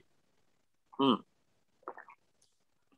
it is though, because he keeps up the same fucking consistent performance all the way throughout, and you would in real life. You wouldn't just switch up characters here and there, like. But then, like the Anderson character being sidekick, I was like, that's not real. Fuck that shit. That's not real. Yeah, but there could be a badass cop who just goes around and fucking blitzes a whole building. Yeah, I'm sure. I had this conversation with Dan. He changed my mind somehow. I can't remember. Like, it was ages ago. But I'm warm to Anderson's character now. It's just the. I don't think it's her character. It's the way they get along. I think. Yeah. Like, so near the end, he shows that remorse at the end by passing her. You know, like. Yeah. So you don't think he's gonna. It failed her. Yeah. So the way it worked now. Yeah. Spoiler alert! He passes her at the end. It wasn't till like I got baked during the daytime on my day off where I sat and actually watched Dredd. And there's so many little things that I picked up on. And I was thinking, Dredd has very little arc, but it's so subtle based on his character. It is quite significant because all through the film, for like the first 3/4 of the film, he does not budge on his morals, his values. And it's not until Anderson saves his life that he says, oh, fuck it. She's a pass. You know, because he realizes that even the judges can't be trusted. But Anderson can be, even though she's unorthodox in the way she goes about things with her empathy, with her compassion, with her hesitation. She's actually worth more as a partner and as a human being compared to the actual judges who are just fucking corrupt.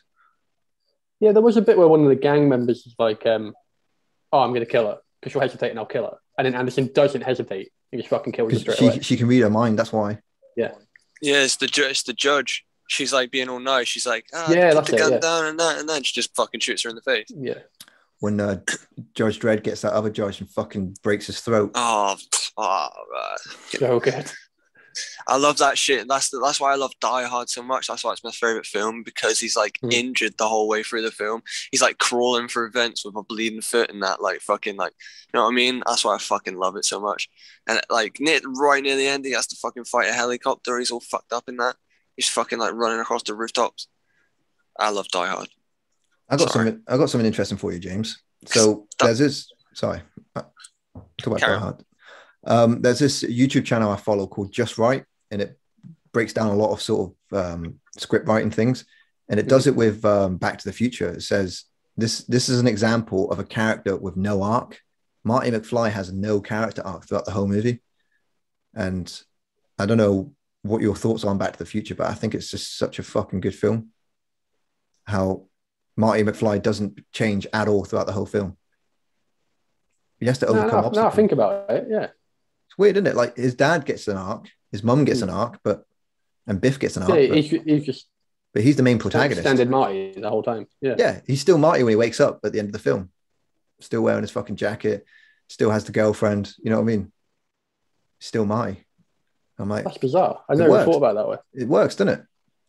Not all characters have to have an arc. Sounds like it shouldn't work, but it does. Yeah. Because you get invested in this still. That's mad. He does have an arc in future installments, because out of nowhere, Marty McFly doesn't like being called a chicken. Not even mentioned in the first film, but the second and third film, he hates being called a chicken. And you fucking dare call me chicken. Yeah, what did you call me?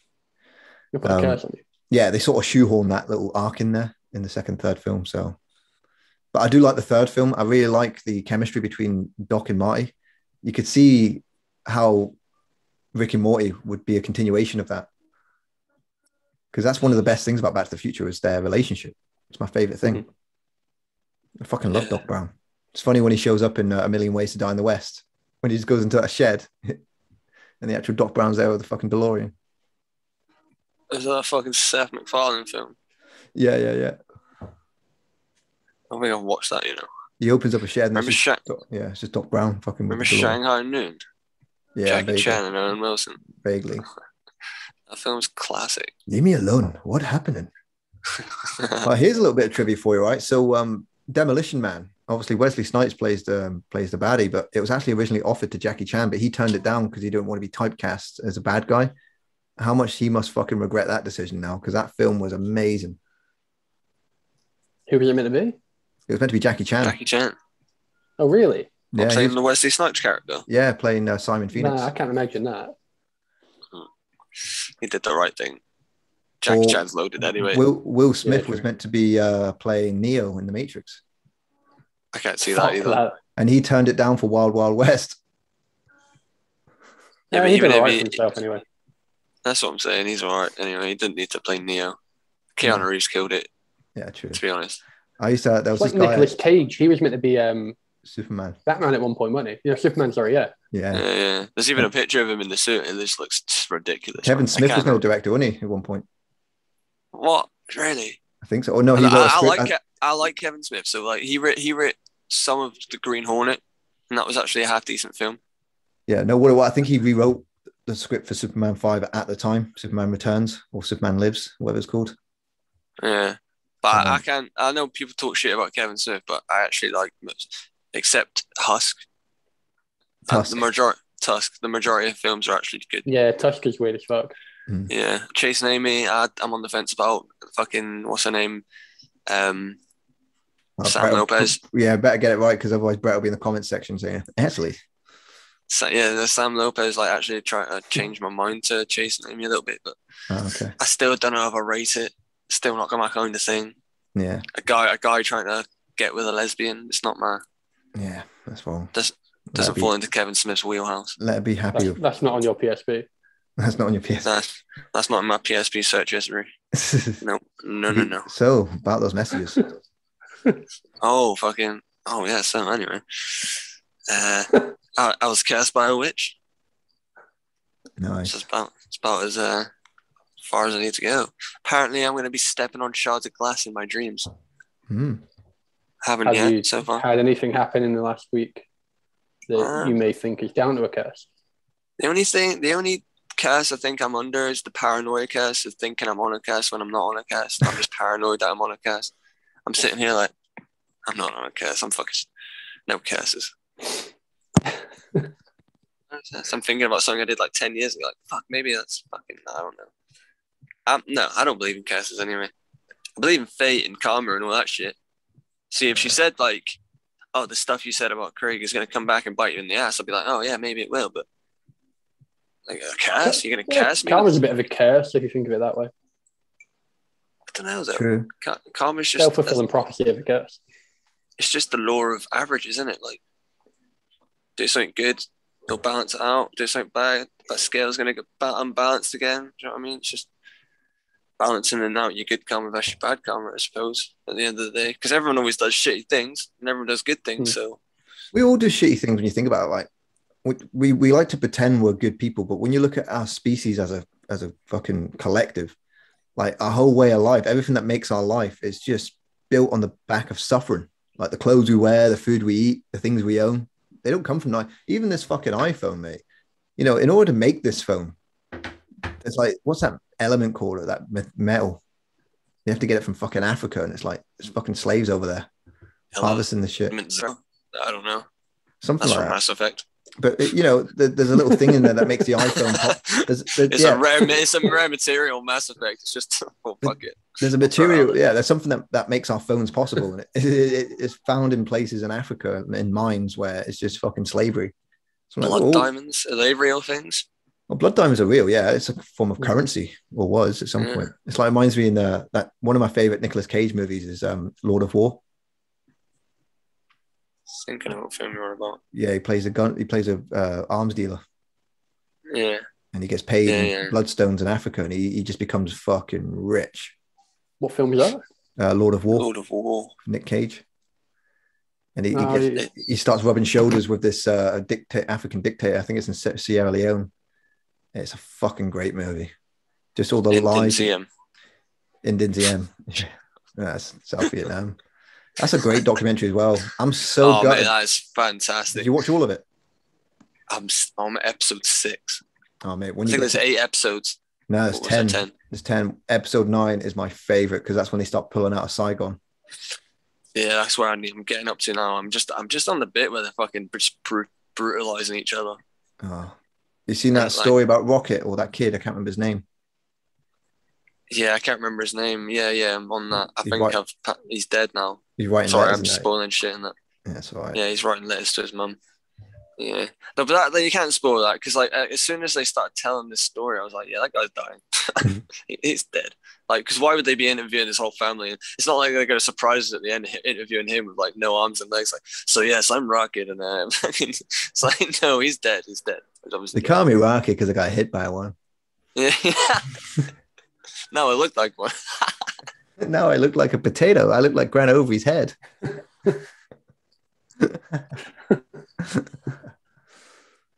Oh man, sorry. I'm sorry, Grant. I'm sorry. Yeah, no, I'm sorry, Rocket. Well done, Billy. Well done, Billy. Oh, man. So, here's a question: if the age you are now, if you were to go back in any time in any place, what point would you go back in time to? Your brain now, your body now, your penis now. 1995. 95. No, 2003. I'll go to the summer of 2003 because Iron Brew was 19p a can. Junior Senior was in the fucking top charts. The GameCube was doing very well. Fucking GTA Vice City had just come out. It was the hottest summer on record. It was just a fucking great summer. You've got to be your own lifespan. Can you go further back? Oh yeah, you can go any point in time. You can go back to the fucking dinosaur ages if you want to. I've always thought about see if you went proper back in time, you could just invent the wheel. But I don't think I can make a wheel. Mm. Yeah, but do you reckon the guy who invented the wheel was loaded after that? Or was he just a guy who invented the wheel? Dragon's Den. Can't just make a wheel?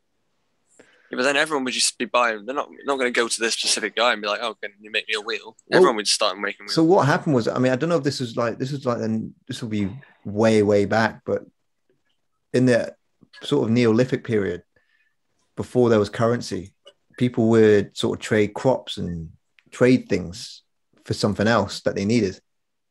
So a guy makes a bunch of wheels. He says, "Oh, give me some of your cows, or give me some of your sheep, or give me whatever it is the fuck you've got, and I'll make you some wheels." Everyone did favors. Yeah, man, people don't do that anymore. I've always thought I'd go back to the start of the internet and just buy a look of domain names. Yeah, that's a good one. The guy who bought pizza.com, I think, made a fucking killing off that. Oh, that was a .com boom, wasn't it, in 1997 to 2001? And who owns that still owns it for his own family business, it's his name, and he won't sell it to Nissan, the car company. They've tried to take him to court hundreds of times, and he just keeps winning. Could you imagine how much CorbyFreeFlow.freewebs.com would be worth now if we kept it? Fucking penny. Fucking free webs and Angel Fire websites and shit like that. I made a website called Tree Gamer. Before I even smoked weed. We used to post cheats that we'd found on games and just post them on there on a notepad. It was like an online notepad. Do you remember buying games, secondhand games, and they'd have paper in it with the cheats in it? Yeah. 100%. You just have to go and write it down from would have notes in there, certain parts of the game. Yeah. It'd always be Resident Evil games for me. People always write notes for that shit. Do you remember how the cheats in GTA Vice City transferred over to San Andreas? Yeah, the GTA 3 cheats were the same as well, weren't they? The money cheat. Triangle square or something. Yeah, the health cheat. The health cheat in San Andreas would give you fuckloads of money as well, so... Yeah. The health armor cheat. You got to save your game. It's you've used cheats. You'll never get 100%. Yeah, I remember, listen to this. We had this babysitter, right? We had loads of babysitters on our time. I could go with it. This could be a whole nother podcast of me talking about how I fucking babysitter. Honest to God, me and my brother, fuck me. Anyway, this specific babysitter, I'll tell you two stories, right? One night he came around and babysat, because I think he only babysitted us 2 times, and I think he was gone. So the first time he came around and we stole his wallet, right? And we took it to the fucking, me and my brother are like 12 and he's 10. We were little shits. Took his wallet and took it to the field, like, just fucking lobbed it. Like, no one's gonna fucking find it. We're not finding it. He's not finding it. All his money and shit's gone. We didn't give a shit about that shit. Comes back and we pretended we're out playing and all that shit. And he's like, "Oh, I can't find my wallet." We're like, "Oh my god, shit! Let's help him look for it." Helped him look for it, obviously knowing I'm gonna fucking find it. Anyway, second time, he never found his wallet. End of the story. Second, he brings his PS2 in that round. This time, I think he's hoping to try and keep us like fucking occupied. And he's like, "Whatever you do, do not do cheats on Vice City, because like I'm nearly completed it. I've not done cheats. I'm like close to getting all the packages, all this shit, getting 100%. Anyway, well, the first one we fucking do is just fucking unload cheats onto his fucking Vice City, and then just save over every single fucking save he had." So to do it, yeah, he'd have to go out, buy a new memory card, and fucking start all over again. That's soul destroying. Fucking hell. Mate, you ruined that man's life. Because he wouldn't have known about it. So he's like, "Why the fuck am I not getting 100%? Mate, the worst one's losing your wallet. Fine, well known. We lobbed it into like the fucking abyss and the fucking. Oh yeah, that's still bad. But the thing is, though, is he knows that his wallet is gone. He didn't know just lobbed the money. But he didn't know that he was not ever didn't getting count 100%. any money, the cards or anything. We were just like, "Ha, fuck you." Wouldn't it be funny if he was like bankrupt anyway? Nah, man, I think his mum won the lottery and shit. Like, there's nothing to get out of it other than just destroying this man's wallet. I'm not pocketing any change. I'm just stealing his. You know what? I think it was like a rebellious thing with me and my brother. Like, my mum used to always lump us with babysitters, so it was like a fuck you to our mum, really, just like by fucking pissing off the babysitters, kind of thing. That's funny. It's like, fuck you and fuck these babysitters. Like, no one can control us. We'd beat the shit out of each other. Like, oh, mate. Fucking. What you say? You beat the shit out of the babysitters? Yeah, I remember when Andrew Tulloch's sisters used to babysit for both of us. He'd always be around my house. And I was playing a game on the N64, and he's like, "I want to play Mario Kart. No, I want to play Smash Bros." I was like, "No, mate, I'm playing Mario Kart." And then he just turned on my Nintendo 64, so I beat the shit out. I pulled the cartridge out and just started fucking hitting him on the head with it until he cried. Oh, mate. Like, that happens with you, mates. I remember I think it's SmackDown 2, and I went The Rock, and like, if you get all your finishes and start doing the people's elbow, like, every time you do it, you get another finisher added on.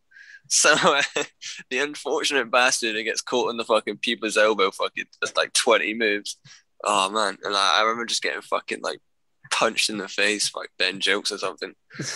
I can't remember who it was, but they were really annoyed. I remember staying around Ben's house once, and we had some games that we borrowed off of, like, a mate. Like, I'd borrowed them, and then I took them around Ben's to, like, stay over. And I was getting changed in the morning and, like, packing my bag to, like, go home. And, like, my games weren't there. And I was like, what the fuck who was it? Yeah, it certainly wasn't his mum. Games, mate. He was like, "I don't know what you mean." I was like, "I don't give a fuck because they're not mine. Like, I'll borrow them, but just like, tell me that you fucking stole them. I don't care." Tell me. The thing is, like, there's no like escape from who it is. Like, who else is it gonna be? You fucking nicked them. It's not like the wallet situation where like he could have like dropped it on his way around to the house. Like, you know who's done it. Like, do you know what I mean? Right in front of me. Like, just do you want to borrow it? No, I don't know what you mean. Where's it gone? He's already sold them. That's funny as fuck. Mate, well, I'd go back to 2014, man. Because the live gigs then would have been something else. Yeah, true. That is true. Because you think of the bands that were just like releasing their first sick albums, like Foster the People and that. Fuck. just loads of obscure bands no one had heard of, like Empire of the Sun, fucking Group Love, just loads of weird bands that I fucking like that, like they were just becoming popular then. Would have been sick to see them live. Do you know what? If I could go back in time, right, I would, but be in my younger body, I'll go back to 2012 for sure. Why? But why in your younger body? And give Niall that high five that he never got. Yeah, I'd do that. Just because, I don't know. I mean, I could be 29 in 2012, but like, I'd rather be back to being like younger kid. You know what I mean? Being younger. Yeah, but that's because then you have a chance to change things. Then if you go back in time and become a younger version of yourself, if you're the age you are now, then shit's already still happened. You can't change anything. Yeah, true. You know what I mean? And just because I was more naive back then, so like there was more of an innocence about it, like smoking weed for the first time and fucking, you know, having these ambitions and all that. Whereas I'm a lot older now, so it's like shit's changed mentally. That makes sense. A little bit. I mean, I changed certain things, but then the certain things that I would change, then would I be the person I am now? Do you know what I mean? Like, that's true. That's true. Oh yeah, I wouldn't. You can't. If I could relive it and then go back out of it without there being any butterfly effect. I think, yeah, but it's hard to say that though without any butterfly effect. You've just got to think out. You just got to think without any. It's its own simulation, its own simulacrum. Mm-hmm. It's just basically like there's that little in another part of the universe. There's just one little 12-month period that you can go back to, and there's no consequences to your current reality. Yeah, that's exactly it. Exactly it. Because it was a fucking great year. Every time I see like, there's a lot of shit blowing up on my Instagram now about Spider-Man because of the No Way Home trailers, and I keep seeing like Andrew Garfield's Spider-Man. I keep thinking back to the time Sean and I and Brett went to go watch The Amazing Spider-Man in the cinema. It wasn't a great film, but I just have that nostalgia for it because of the experience of watching that film and us three going to the seafront in Weymouth, smoking a joint and just talking about Spider-Man. Yeah, man, we're like discussing like Toby versus Andrew like in depth, like. Yeah, because you got to bear in mind, like there was no MCU, right? So the 3 Spider-Man movies happened, and then it got cancelled, and we're like, fuck, now what? Just to see a different iteration of Spider-Man was just refreshing to see the real web slinging, the web shooters, just getting a different version of it. I'm like, oh wow, because we only had Spider-Man 3 as our last point of reference, and it's like with podcasting, you're only as good as your last movie, or you're only as good as your last podcast. You know, so we had Spider-Man 3 on the brain. So to see The Amazing Spider-Man was a much better film than Spider-Man 3. Yeah, and I don't even think like Amazing Spider-Man 2 was that bad. I mean, that was a different experience for me because I was in a bad relationship and I had the whole house to myself, and she was at work until like 1 a.m. So I thought, fuck it, I'm going to go watch The Amazing Spider-Man 2. So I just sat there on my own in the cinema, having the best time of my life, because in those shitty relationships, you have so much more time. The times to yourself are much more valuable, no matter what it is, whether it be watching a mediocre fucking. I don't know why it's not more normalized, like going to the cinema yourself, because effectively that's all you do. If you go on like a date to the cinema, you sat there silently next to someone for the majority of the film. True. Like you're not interacting, you're not like building a relationship. You're just sat there silently. You may as well just fucking go on your own and watch something you enjoy. Like I don't know why that's not a thing people do regularly. One of the best films I ever watched with another person was with my dad watching Joker, because me and him never really go to the cinema. We hadn't gone to the cinema in like 10 years. So I took him to go watch Joker, and his reaction when the Joker shoots Robert De Niro in the face, my dad was just like, whoa. I was like, awesome watching his reactions, because that sort of storyline is right up his street. Yeah. He's a proper... the last thing. Oh no, I went to watch the new Space Jam with Niall because we said we would, because we both love the old Space Jam. Was it any good? But before that, Joker was the last thing I've seen. Nah, it's fucking awful. Yeah, is it? Yeah. Pays lip service, doesn't it? Nothing more. Not even that. Like there's a couple of like cameos in the background that you get, but like there's no Bill Murray. I went to see Bill Murray in Space Jam. He went there. You can't capture the 90s. It just can't be done. Nah, I think if I could go back, it'd be like early 90s. But I'm just 5 years older than I was. I'd be born like late 80s. So that I'm in my teens and that in the mid 90s. Yeah, nah, I wish I was born like 85, 84. Yeah, but now like you'd be actually be now you'd be 36 now. When grunge was a thing. So, Not like we got like the tail end of like grunge and that. I would experience more of what I actually consider my decade, if you know what I mean? Because we were like, what, fucking 5, 6, 7, 8 when we left the 90s. We weren't really old enough to experience it. Yeah, I wish I'd been like early teens. Yeah. I would love to go back to 1999 as a 29-year-old. I bet that would have been insane. Yeah.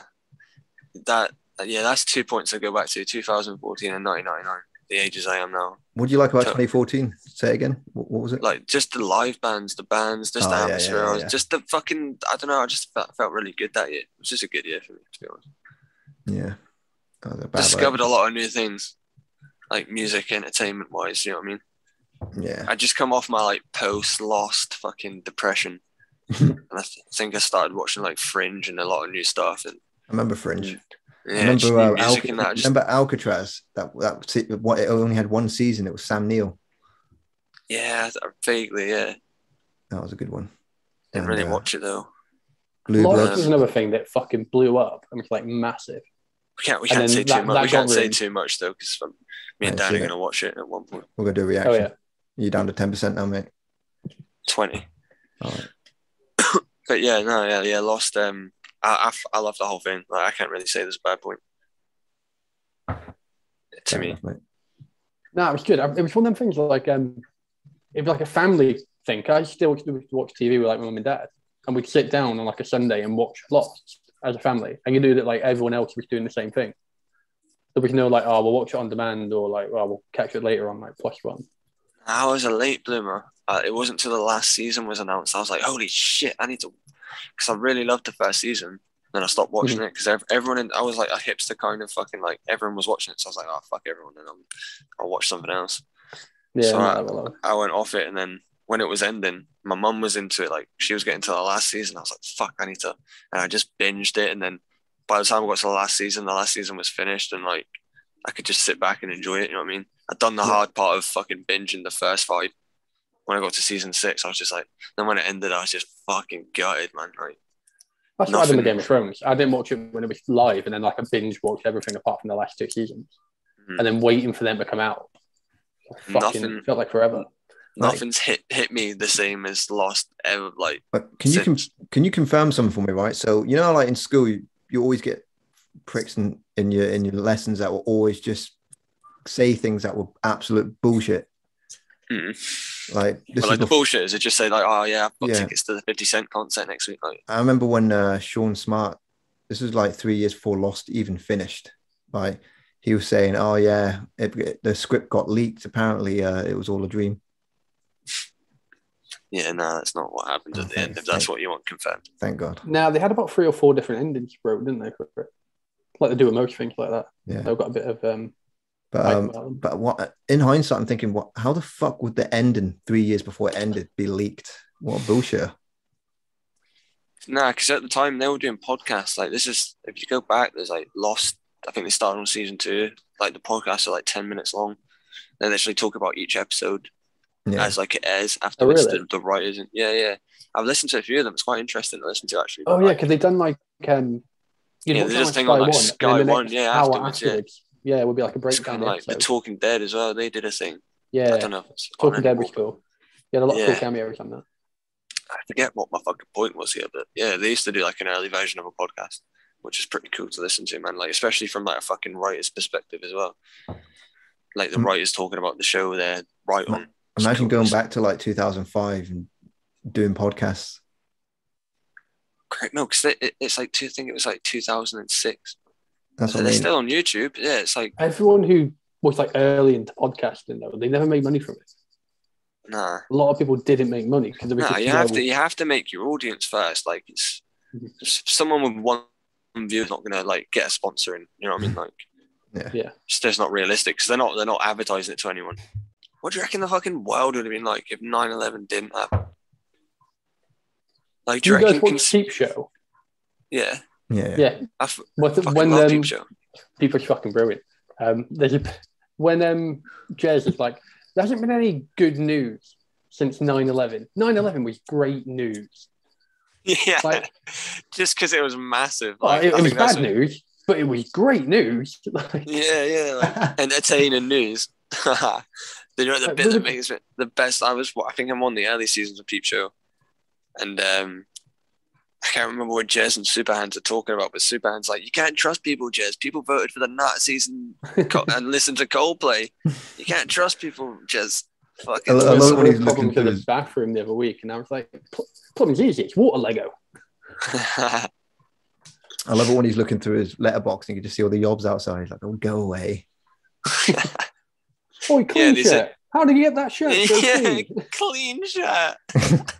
Can I have a sip of your coat? And he gives him his whole can of coke.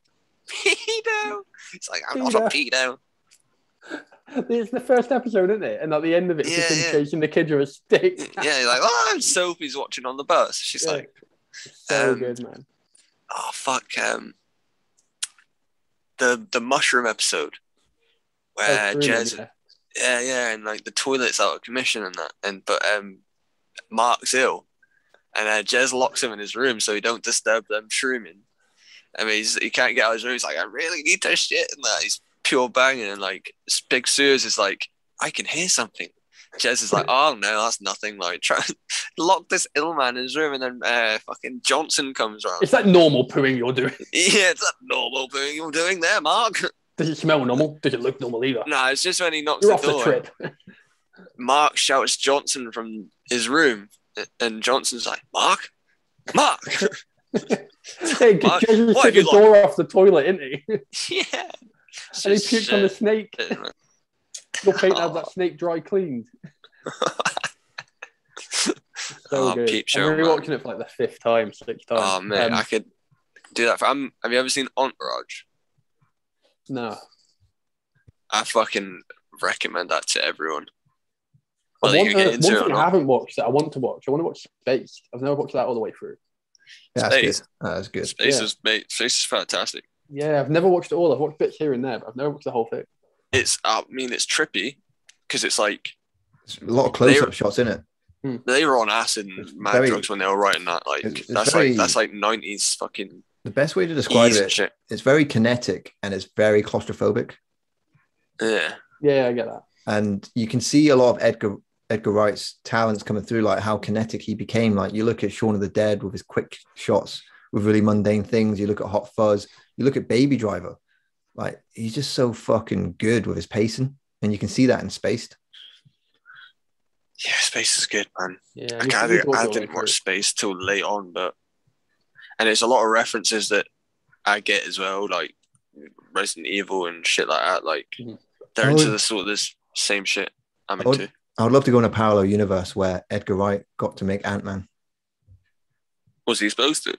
Yeah, he was meant to be, but he walked out because of creative differences. But apparently his version of Ant-Man was amazing. Yeah, that would have been dope.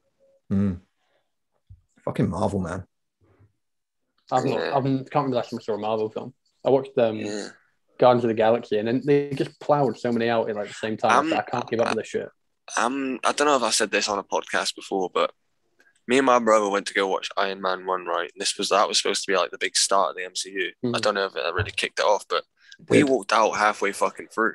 We were like, fuck this shit. Mate, got my mum's boyfriend to pick us up, and that was it. I watched Guardians of the Galaxy, but mate, I remember walking halfway through, walking out literally like an hour through the first Hobbit movie because I just started getting blazed on my own.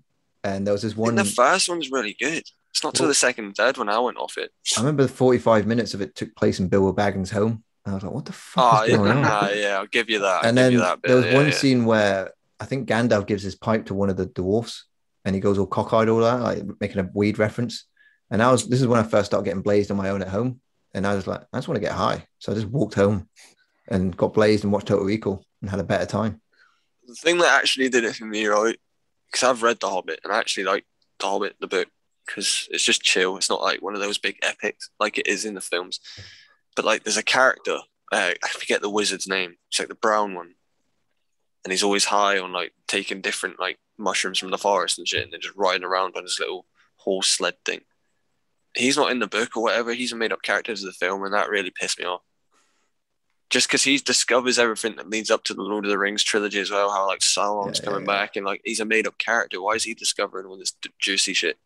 It didn't make sense. Anyway, that's my tangent of the Hobbit. Fuck the Hobbit movies anyway. Sorry, mate. I am fucking wasted. Yeah, man. We can wrap this up if you want. I'm Gucci. Yeah, man. We got some good content, mate. I'll fucking patch it all together and fucking have a little subs video up. Hells yeah. Because that's what it's good. Sometimes it's good to have just laid back fucking talking sessions, you know. Mate, we could have. I remember I wrote those shit down to say, but the only one I got to say was to fucking go back in time, and that led to like a lot of shit. So I like asking questions that lead on to fucking just tangents. You know what I mean? Do you know what? Keep that, because I want to use that again in another one. So there's a question you can universally ask to anyone. Do you know what I mean? So yeah, because that's one of those I've got to think over that one, because I'm like, I could come up with some wicked ideas. I thought about like 4 or 5 different answers while you guys. Yeah, that's what I mean. Yeah, we definitely save that for a future one, especially when we get Niall back on. Yeah, man. Because I want to reminisce. I would just say 2012. I know, but I want to do a proper reminiscent 2012 reminiscing with Niall. The day I got verified on Twitter. All right, fuck it off.